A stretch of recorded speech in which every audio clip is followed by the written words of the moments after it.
एक सहस्त्रपुर नामक गांव में दो दोस्त रहते थे जो सेठ के यहाँ काम करते थे। उनमें से एक मेहंदी तो दूसरा आलसी था।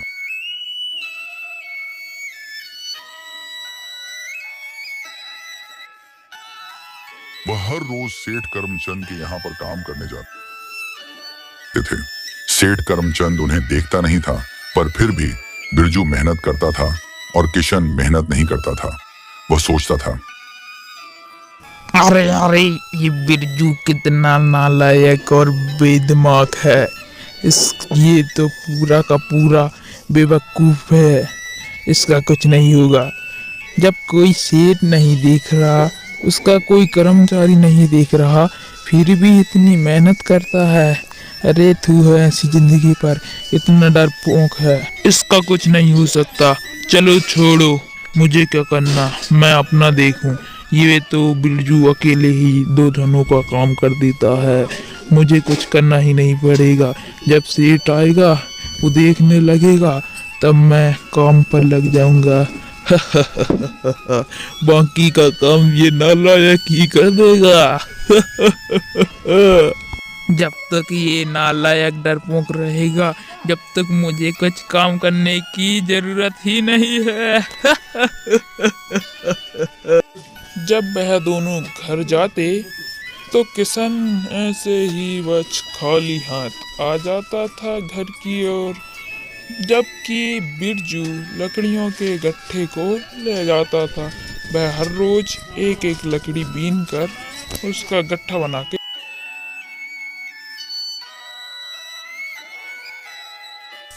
आ गए साहब जी, आज फिर से खाली हाथ ही आ गए।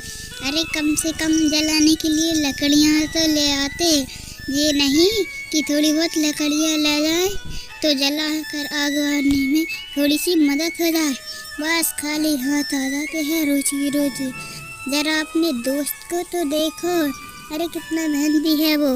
इतनी मेहनत करने के बाद भी लकड़ियाँ बीन कर गट्ठा उसकी पत्नी के लिए ला जाता है। और एक आप हैं जो बस कुछ नहीं लाते, खाली हाथ आ जाते हैं।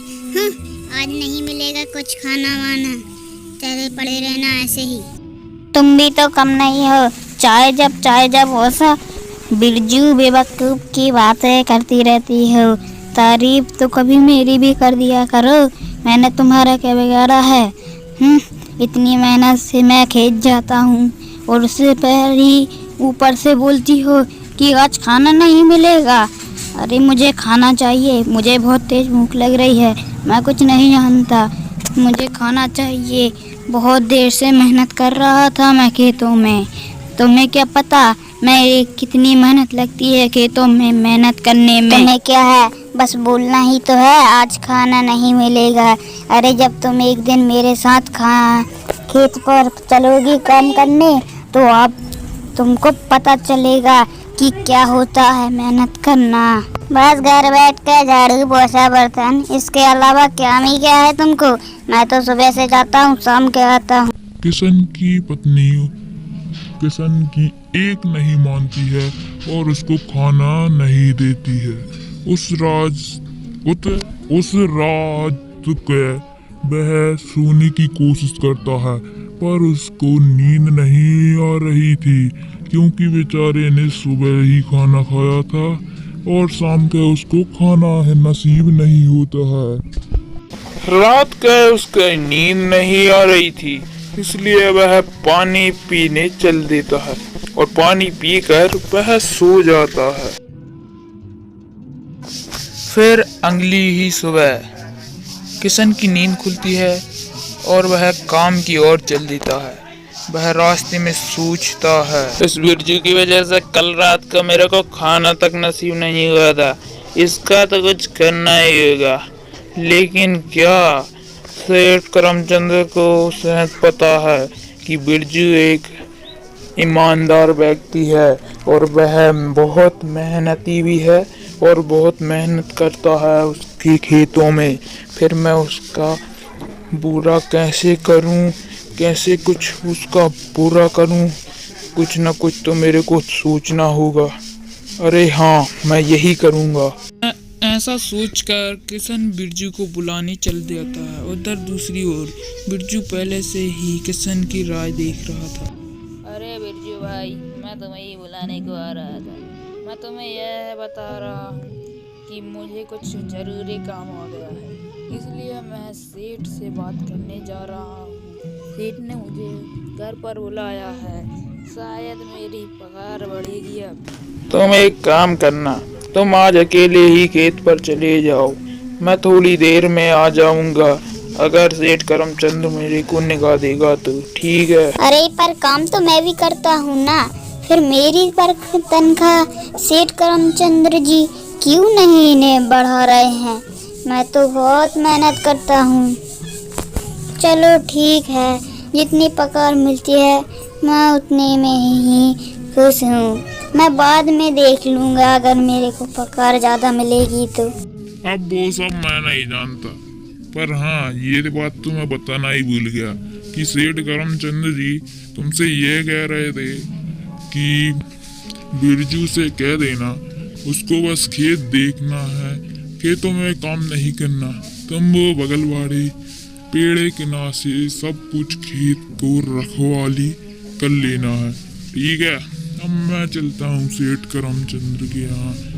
पता नहीं क्यों बुला रहे थे मुझे, कहीं मैं लेट ना हो जाऊं। चलो अब मैं चलता हूँ। ऐसा कहकर किशन चला जाता है और यह सुनकर बिरजू को थोड़ा दुख होता है, पर वह भी खेत की ओर चल देता है। मैं खेत की ओर जा तो रहा था, पर उसका मन नहीं कर रहा था। वह सोच रहा था कि सेठ जी से एक बार बात कर लेते हैं। उधर दूसरी ओर सेठ करमचंद्र की ओर किशन चल देता है। कुछ ही देर में किशन सेठ के यहाँ पर पहुंच जाता है। वह वहां पर पहुंचकर सेठ करमचंद्र को बिरजू के बारे में वह झूठ बोलने लगता है। अरे सेठ जी, मेरी कमर, अरे रे वो दुख रहा है। अरे सेठ जी, वो बिरजू बहुत कामचोर आलसी है। वह मेड़ पर बैठा रहता है और कोई काम नहीं करता। सारा काम मैंने ही किया था कल। वह पिछले 1 महीने से ऐसा ही कर रहा है, पता नहीं क्यों। पहले तो वो बहुत अच्छा काम करता था और जैसे ही आप आ जाते हो और वह काम करने लगता है। और मैं आपसे इसलिए नहीं ये बात कह पा रहा था क्योंकि उसने ना ही करी थी, वरना मेरे को वह मार देता। और मेरी कमर, आज तो उसने मेरे एक लठिया मार ही दी थी। वो तो मैं भागकर तुम्हारे यहाँ आ गया सेठ जी। सेठ जी, क्या आप मेरी थोड़ी सी तनख्वाह बढ़ा सकते हैं?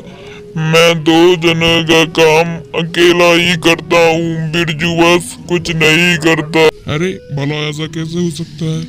बिरजू और नालायक? नहीं, मैं नहीं मानता। मैंने अपनी इन्हीं आंखों से बिरजू को खरे पसीने की मेहनत करते हुए देखा है। मैं नहीं मान सकता। ये जरूर तुम झूठी खबर लाए हो। मैं कैसे यकीन करूं तुम्हारी बातों पर? एक तरफ बिरजू जो बहुत मेहनत करता है, मैंने अपनी आंखों से देखा है। मैं तुम पर कैसे यकीन? मैं तुम पर कैसे भरोसा कर सकता हूँ? भला तुम ही बताओ। मुझे पता था कि आप मेरा कहना नहीं मानोगे। मुझे पहले ही पता था सेठ जी, इसलिए मैं खाने के बहाने आ गया आपके यहाँ। वो बिरजू अभी भी काम नहीं कर रहा है। जरा तुम मेरे साथ चल के ही देख लो, फिर तुम्हें भी पता चल जाएगा कि बिरजू 1 नंबर का नालायक हो गया है। अब तुम जरा चल के देखो मेरे साथ। मेरी कमर।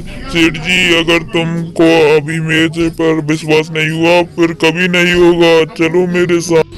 सेठ करमचंद्र को किशन की बातों पर भरोसा नहीं हो रहा था, इसलिए वह बिरजू को देखने के लिए चल देते हैं। उधर दूसरी ओर बिरजू पहले ही खड़ा था, क्योंकि किशन ने उसको पहले ही कह दिया था कि करमचंद्र सेठ ने उसको बस खड़े होकर खेत को देखने के लिए ही कहा। कुछ देर बाद सेठ करमचंद्र और किशन खेत पहुंच जाते हैं। खेत पहुंचकर वह बिरजू को ऐसे खड़ा देखकर करमचंद को जैसे मानो विश्वास ही नहीं हो रहा हो।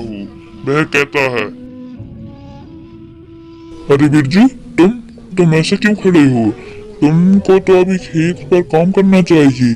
क्या किसान सही कह रहा था? मुझे तुम पर विश्वास नहीं हो रहा कि तुम अब ऐसे लाल हो गए हो। पहले तो तुम बहुत अच्छा काम करते थे। सच सच बताओ कि बिरजू, तुम कितने दिनों से ऐसा सब कर रहे हो, वरना मैं तुम्हें काम से निकाल दूंगा। सच सच बताना, कोई झूठ नहीं। मुझे बहुत गुस्सा आ रहा है जो मैंने तुम जैसे आलसी को अपने काम पर रखा। थू है ऐसे आलसियों के ऊपर जो कुछ काम नहीं करते, बस खड़े रहते हैं और फ्री में पैसा तनख्वाह लेते हैं।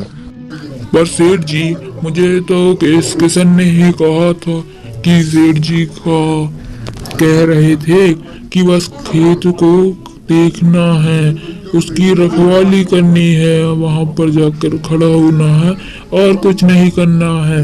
इसलिए मैं यहाँ पर खड़ा था। पर तुम मेरे को काम से मत निकालना। मुझे नहीं पता सेठ जी, आपने ही तो कहा था।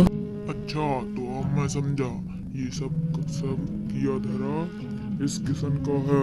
क्यों किसान, तू डबल तनख्वाह करने के चक्कर में इतने भोले वाले आदमी को बली का बकरा बनाने जा रहा था। चल, मैं तेरे को अपने खेत के काम से निकालता हूँ। और बिरजू, तुम्हारी तनख्वाह मैं डबल कर दूंगा, ठीक है? और हो सके तो मुझे माफ कर देना। तुम जैसे भोले इंसान पर मैंने शक किया। फिर सेठ जी बिरजू की डबल तनख्वाह कर देते हैं और बिरजू खुशी खुशी रहने लगता है।